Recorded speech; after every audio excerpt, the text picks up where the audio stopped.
इज्जत ठार बढ़ी मनीष दुनिया किसी भी बड़ जिनस हो पार ना जो मनीष को कहीं इज्जत दिखते नहीं जो मनीषर सब जगह बेज्जती होता है से ही मनीष जी की भी गोटे मुर्दार सहित सामान होता है। केते सारा लोक कहते कि लोके आमको इज्जत देना आमर अपमान करमर इनसल्ट करें कौन करूँ सांग मैंने यही पांचटी कथा को जदि आपण मैंने निज जीवन में आपणइबे तो ये सारा दुनिया आपन को इज्जत देव आ जो मनीष भितर ये पांचटी जिनस नथिबो ताकू केही भी इज्जत देवे ना।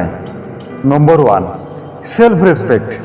जे पर्यंत आपण निजे निजको इज्जत देना से पर्यंत आपन को केही भी इज्जत देवे ना। आजिकल अधिकांश लोकंकर जो चिंताधारा अच्छी जो मेंटालिटी अच्छी से माने निजको ही पसंद करते कहती I hate my self I hate my life मते मो जीवन को लेकिन घृणा आसूची मते मो निज उपर घृणा आसूची मु आपण मानक गोटे प्रश्न पचारुची do you love your life do you love yourself कौन आपण निज जीवन को भल पाती कौन आपण निज को भल पाती यार उत्तर थरे आपण निज को निश्चय पचारतु कि आपण निज को भल पाती ना नहीं आपण निज जीवन को भल पाती ना नहीं आपण निजर रेस्पेक्ट निजे केमिति करिवे जे पर्यंत आपण लाइफ रे निजर किछि प्रिंसिपल सेट करिना से पर्यंत सबु लोक आपणकर बेज्जती करिवे सर्वदा सबु जगह सही जीवा टॉलरेट करिवा एथिरे आपणकर कोनोसी महानता ही न थाए कहार सहीबार अछि काहाकू जवाब देबार अछि एई जिंस आपन को बुझिया पई पड़ियो सबु जगह सही जीवा यह का पुरुषर लक्षण होता है ना कि महानतार लक्षण होता है हेले सबु जगह मूर्खों परी समस्त सहित लड़ीवा झगड़ा करवा यह मूर्खतार लक्षण होता है क्रोधर लक्षण होता है बुद्धिमान लक्षण नुहे।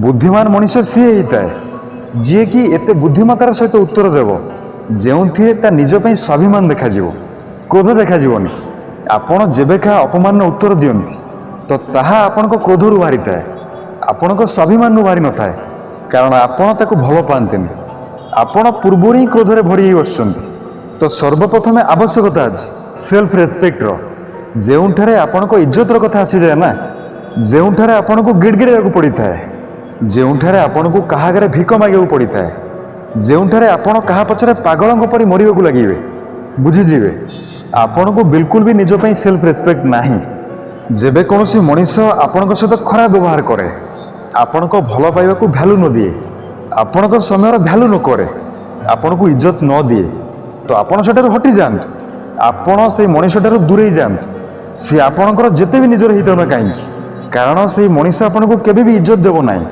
मन रखु सांग मैंने जो मनीष ता निजपाई स्टाण्ड नहीं पारिबोनी तापाई ये दुनियार केही भी स्टाण्ड नेबे ना।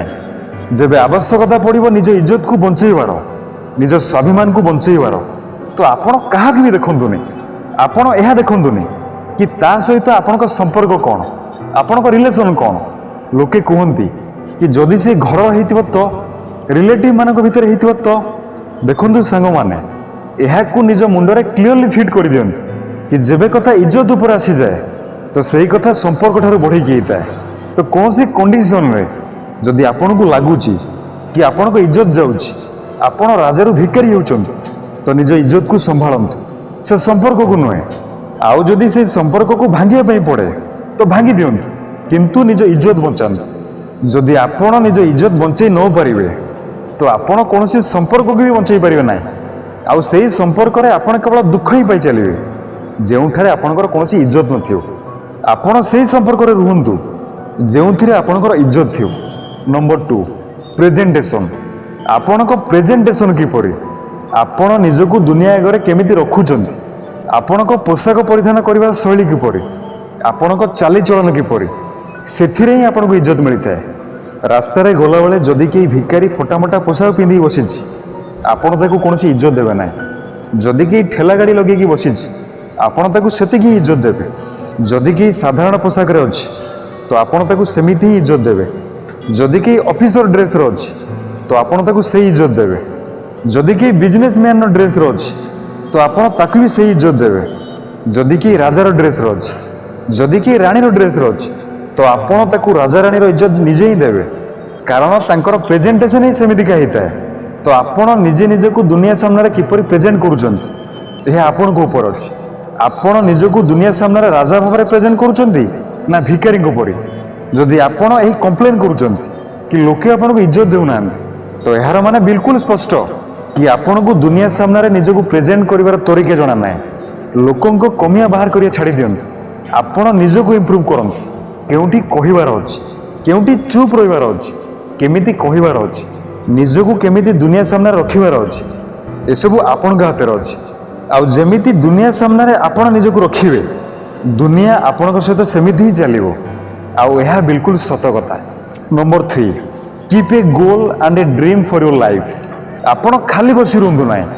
ଜୀବନକୁ ବାସ୍ ଏମିତି ମରିବା ପାଇଁ ନ ଜିଅନ୍ତୁ। ଯେଉଁ ମଣିଷ ଜୀବନରେ କୌଣସି ସ୍ୱପ୍ନ ନାହିଁ, କୌଣସି ମିଶନ ନାହିଁ, କୌଣସି ଗୋଲ୍ ନାହିଁ, ତାକୁ ଆଉ କେହି କ'ଣ, ଆପଣ ନିଜେ ହିଁ ଇଜ୍ଜତ ଦେବେ ନାହିଁ। ଆପଣ ନିଜେ ନିଜକୁ ଇଜ୍ଜତ ଦେବେ ନାହିଁ ଯେ ପର୍ଯ୍ୟନ୍ତ ଆପଣଙ୍କ ଜୀବନରେ କୌଣସି ମିଶନ ନ ରହିଛି, କୌଣସି ଗୋଲ୍ ନ ରହିଛି। ଯେଉଁ ମଣିଷ ଫାଲତୁରେ ଘରେ କେବଳ ବସି ରହିବ, ତାକୁ କିଏ ବା ଇଜ୍ଜତ ଦେବ? ଇଜ୍ଜତ ତାର ଥାଏ ଯିଏ କିଛି କରୁଛି। ହଁ, ଯଦିଓ ଲୋକମାନେ ତାର କମିଆ ବାହାର କରନ୍ତି, କିନ୍ତୁ ତାକୁ ଇଜ୍ଜତ ମିଳିବ। ଆପଣ ଜୀବନରେ କୌଣସି ନା କୌଣସି ମିଶନ ଆପଣାନ୍ତୁ। ଆପଣ ସେଥିରେ ହାରି ବି ଯାଆନ୍ତୁ, କିଛି କଥା ନାହିଁ। ଚେଷ୍ଟା କଲା ବାଲାଙ୍କର ହାର ବି ହେଇଥାଏ। ବଟ୍ ଆପଣ ନିଜର ଗୋଲ୍କୁ ନ ଛାଡ଼ନ୍ତୁ, ନିଜର ମିଶନକୁ ନ ଛାଡ଼ନ୍ତୁ। ଯେଉଁ ଲୋକମାନେ କ୍ୟାରିୟର ଓରିଏଣ୍ଟେଡ୍ ହେଇଥାନ୍ତି, ତାଙ୍କୁ ସାରା ଦୁନିଆ ଇଜ୍ଜତ ଦେଇଥାଏ। ଆପଣଙ୍କ ପରିବାର ଠାରୁ ବି ଇଜ୍ଜତ ମିଳିବ, ସାଙ୍ଗସାଥିମାନଙ୍କ ଠାରୁ ବି ଇଜ୍ଜତ ମିଳିବ।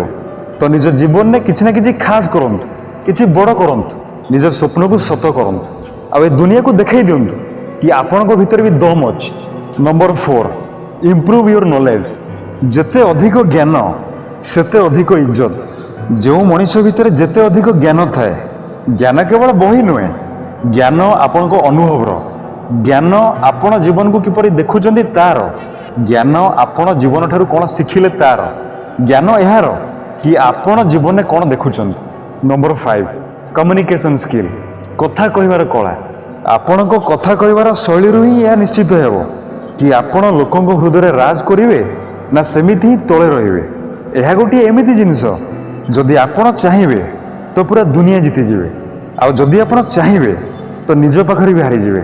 ତ ସାଙ୍ଗମାନେ, ମୁଁ ଏଇ କଥାର ଗ୍ୟାରେଣ୍ଟି ଦେଉଛି କି ଯେଉଁ ମଣିଷ ଏଇ 5ଟି କଥାକୁ ଲାଇଫ୍ ଟାଇମ୍ ଫଲୋ କରିବ, ଏହାକୁ ନେଇକି ଚାଲିବ, ତ ଏ ପୁରା ଦୁନିଆରେ କାହାର ସେତିକି ସାହସ ନାହିଁ, କାହାର ସେତିକି ଔକାତ ନାହିଁ ଯିଏକି ତାର ଅପମାନ କରିପାରିବ। ସାରା ଦୁନିଆ ତାକୁ ଇଜ୍ଜତ ଦେବ, ସମ୍ମାନ ଦେବ। Number 1, self respect. ନିଜକୁ ସମ୍ମାନ ଦେବା। ନମ୍ବର 2, ଆପଣଙ୍କ ପ୍ରେଜେଣ୍ଟେସନ୍। ଆପଣ ନିଜକୁ ଦୁନିଆ ସାମ୍ନାରେ କେମିତି ରଖୁଛନ୍ତି। Number 3, keep A goal and dream. ଆପଣ ନିଜ ଲାଇଫ୍ରେ କିଛି ନା କିଛି ଗୋଲ୍ ରଖନ୍ତୁ, ମିଶନ ରଖନ୍ତୁ, ଆଉ ତାକୁ ପୁରା କରିବା ପାଇଁ ପ୍ରୟାସ କରନ୍ତୁ। Number 4, improve your knowledge.